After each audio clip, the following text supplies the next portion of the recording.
Vispūlu vannas vai dušas palikņa sagatavošanu, uzstādīšanu un pieslēgšanu jāveic kvalificētiem speciālistiem.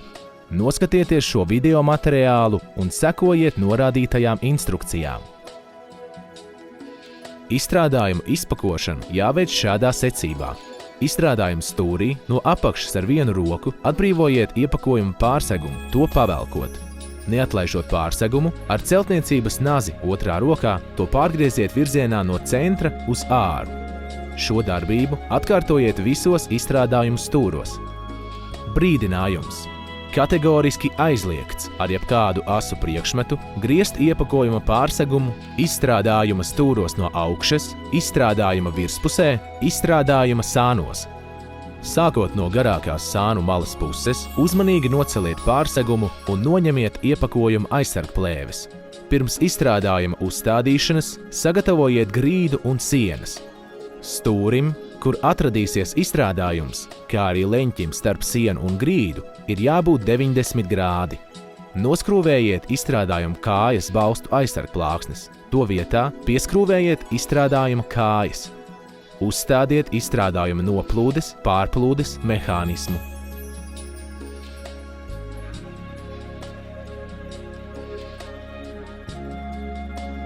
Novietojiet izstrādājumu paredzētajā vietā. Stabilizējiet, līmetņojiet un iestatiet izstrādājumu augstumu, izmantojot tā kājās iestrādātās atbalsta skrūves. Savienojiet sifonu ar kanalizācijas ievada cauruli. Uzstādiet izstrādājumu dekoratīvo paneli. Montāžas atstarpēji starp izstrādājumu pārkares malas zemāko punktu un dekoratīvā paneļa virsējo malu ir jābūt 5 līdz 8 mm robežās. Tā augstuma iestatījumu un fiksāciju veiciet, izskrūvējot paneļa atbalsta skrūves. Ja nepieciešams, spraugu starp izstrādājumu ārējo malu un sienu aizpildiet ar hermetizējošu materiālu. Uzstādiet izstrādājumu dekoratīvo paneli.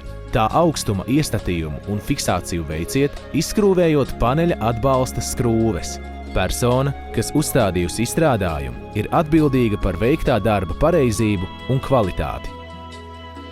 Lūdzam pievērst pastiprinātu uzmanību izstrādājumu pareizai uzstādīšanai. No tā ir atkarīga gan lietošanas drošība, gan turpmākā pilna garantijas apkalpošana. Paldies par uzmanību un pateicamies par uzticību, izvēloties Vispūlu izstrādājumus.